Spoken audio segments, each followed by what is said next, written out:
Assalamu alaikum, everybody. Bismillah ar-Rahman ar-Rahim.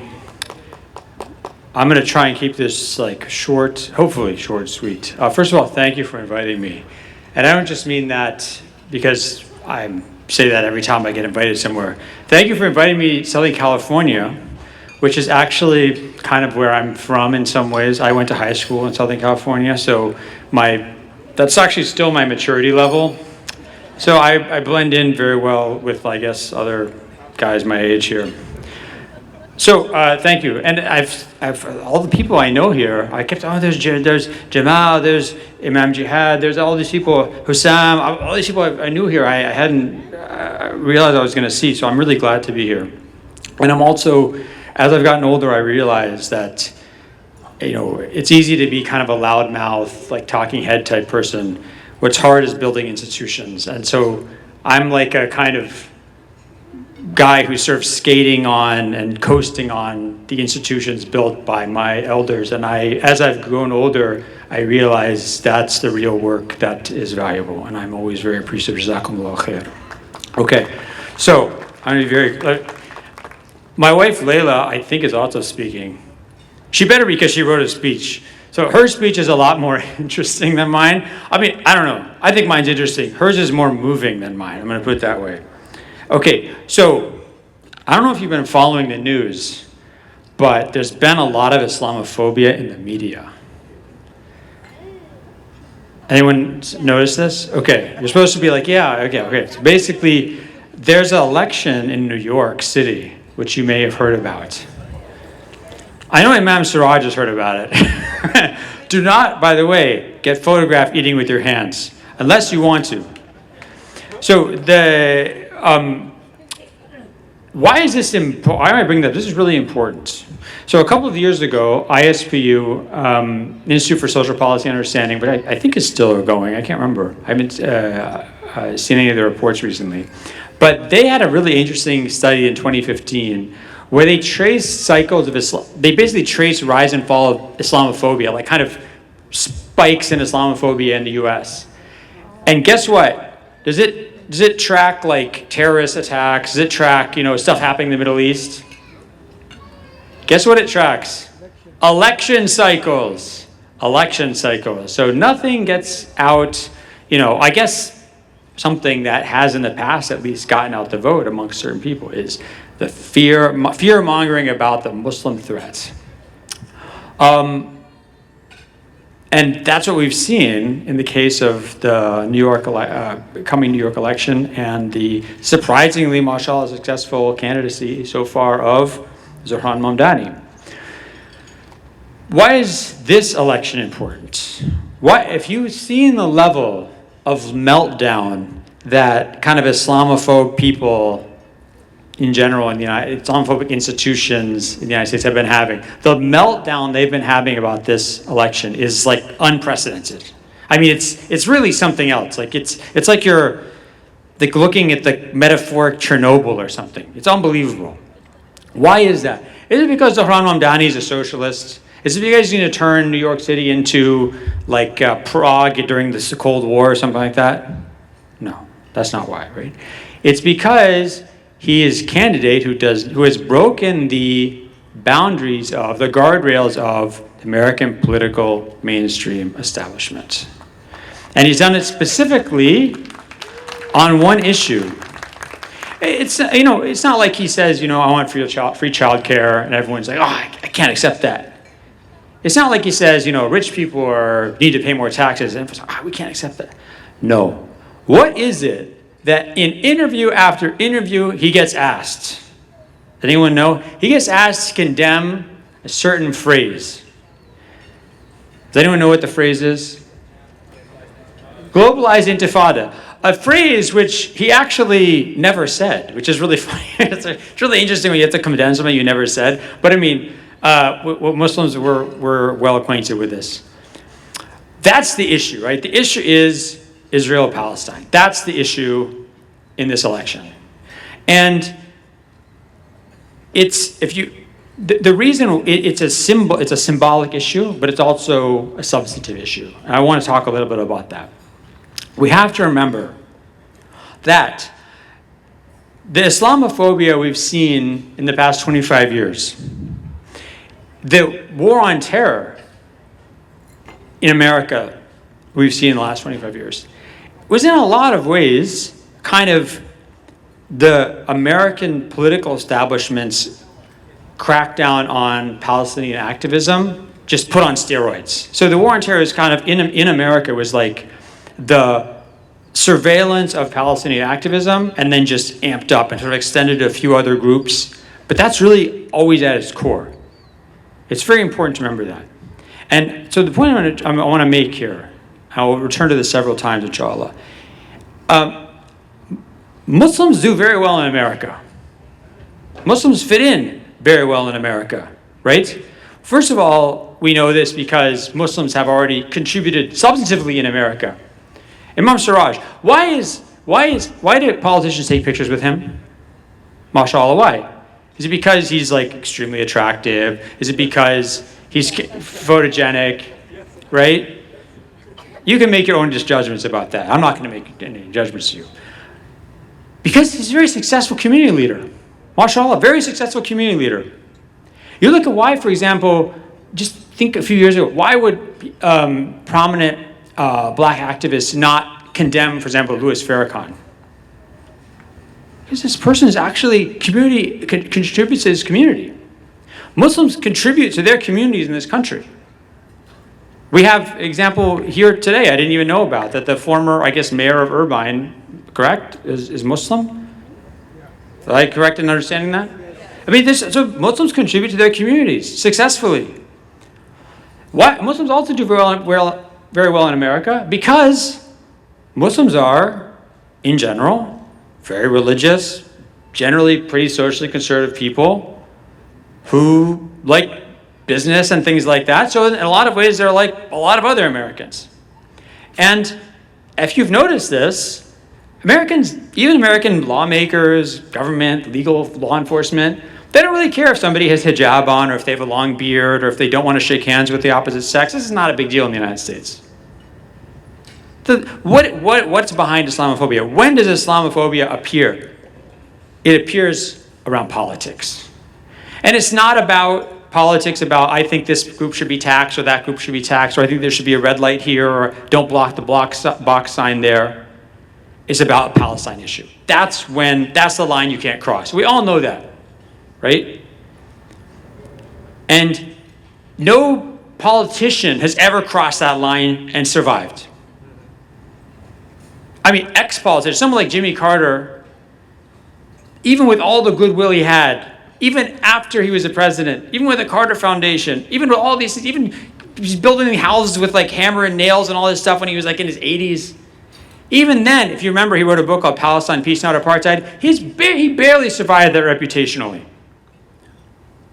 This is the issue that is the no-go line in American politics for Muslims. You cross it, and you're not only are you going to be condemned socially and politically, but possibly also investigated and prosecuted legally.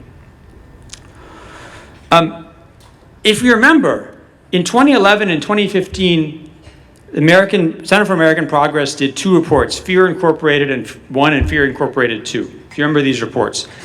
And it investigated who were the groups behind, who were funding what has become known as the Islamophobia industry. We all know what the Islamophobia industry is now, right? It's the people who put out reports about how this Muslim's evil, how that Muslim's an anti-Semite, how this Muslim's an extremist, et cetera, who say this person. We know names like Pamela Geller, Robert Spencer. We've seen these names. A lot of them, incredibly, have become members of various administrations in recent memory. And what these reports found was that the organizations that were funding this Islamophobia industry are Christian and Jewish Zionist organizations. Right? This is an industry that is designed to criminalize and toxify Muslims in American public life so that Muslims don't become fully politically franchised in this country and stand up for the things they believe in. To make Muslims, to deny them entrance into the political process in this country. And someone could say, well, you know, Professor Brown, you're talking about like how Americans actually don't really mind Muslims that much. But what about these like anti-Sharia laws. It's unclear exactly how many states have this, but I think I read at least 17 states have tried to or have passed some kind of, Sharia laws prohibited in Texas or Sharia laws prohibited in Tennessee. I'm not really sure what that means, right? Like, can you pray there? I don't know what that means. But I mean, what about these? I mean, this must be some kind of just strong Islamophobic current in American society. Those laws might run off some kind of latent Islamophobia or fear of strangers or fear of Muslims in American society. Because, by the way, remember, most Americans never meet a Muslim in their life. They might run off that, but they're run by, and they're started by, those same Islamophobic industry participants. For example, the lawyer David Yerushalmi, he's the one who created the template for these no Sharia laws. And he works with this guy, Frank Gaffney, if you guys remember him, who works for the Center for Security Policy, one of the main Islamophobic think tanks. So even those anti-Sharia laws are also, in the end, driven by this concern over the Israel-Palestine issue. So here's the question, and this is kind of my closing points. Why don't, look, if Islamophobia, if this war on terror surveillance, if the pressure that people face, like Zohran Ramdani and things like that, in the end really has to do with the Israel-Palestine issue. Why don't Muslims just sell out on this issue? I mean, look, you can be really successful. I know there's a lot of, mashallah, very successful Arab and Desi and other people in this crowd probably who've done way better than I have in life, mashallah, right? A lot of Muslims in this country, mashallah, are very successful. But you can be even more successful if you sell out on this issue. You will be given a first-class seat on the gravy train. Someone earlier today used a great phrase, which I don't know if it's more common, but I love this phrase, derailing the gravy train. Derailing the gravy. You will get a first-class seat on the gravy train if you are a Muslim and you come out and say, I really support the Netanyahu government. I support what Israel's doing in Gaza and things like that. You will encounter enormous amounts of love in this country. You'll probably not encounter a lot of positive things on the Day of Judgment, but in this life you'll be feted. So why not just sell out on this issue?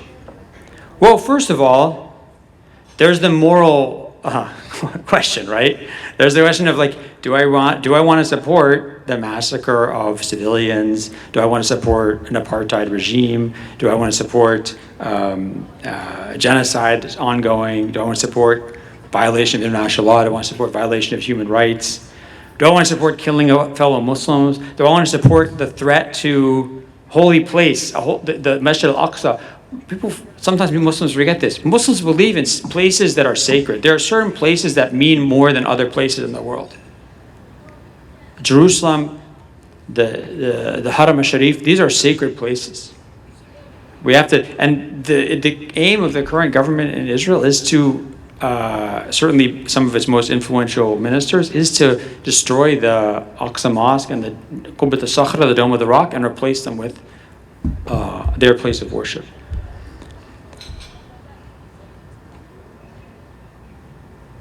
There's the second reason not to sell out on this issue is that this is actually an issue that Americans can change. And a lot of times people say, oh, why don't you care about, why are you talking about this? Why aren't you talking about Sudan? Why aren't you talking about what's happening in Syria? What's happening in Sudan is very important. What's happening in Syria is very important. What's happening in a lot of places is very important. Okay? I'm not trying to diminish the importance of these things. But the US government doesn't fund these things. Our tax dollars, you, me, all of our tax dollars have paid for the bombs that have killed people in Gaza. Before the Gaza genocide started, so prior to 2 years ago, U.S. contributed, this is according to Council on Foreign Relations, 20% of Israel's defense budget, 20%. Everyone said that's not that much. That's just, by the way, that's just what's on the books. There's a lot more, right, that actually happens in terms of aid. But imagine losing 20% of your budget. That's a serious impact. People are going to really rethink their choices when that happens. By the way, in the last 2 years, American military aid has increased dramatically. I mean, it's very clear that the Israeli campaign in Gaza could not have taken place without increased American aid. The Israeli campaign in Iran, the Israeli bombings in Syria, none of this could have taken place without American military aid, intelligence sharing, and of course, diplomatic cover. I mean, countries that don't support Israel face consequences to the United States, political, economic consequences. So this is something that we as Americans can actually affect. We can affect this. We have been, we are now, alhamdulillah, affecting this. Doesn't seem like it, but you can see the needle moving. Finally, this is kind of a local reason. What I've been trying to show to you is that this issue, and you can see it in the New York election, this issue is the last barrier to full American Muslim political enfranchisement in this country. American Muslims have not been able to talk about those issues they care about. Right? Unlike other communities, we're not allowed, we've been given very clear red lines, very strong guardrails about what we can do, what we can't do. And what you see in the New York election, that's why this is melting the minds of the sort of Islamophobia industry, is because it means most American Muslims are breaking those guardrails. Right? We're not going to be controlled anymore about the things we can advocate about. Right? We pay taxes. We vote for our officials. Right? We contribute our skills and work in this economy, in this society. We should be able, like every other group, be able to advocate for the things we think are right and wrong.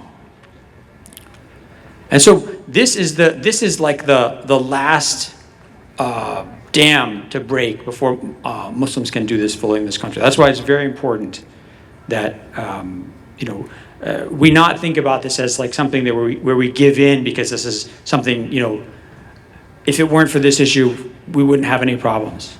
We should insist on this issue because it means being fully enfranchised in this country. Jazakumullahu khair.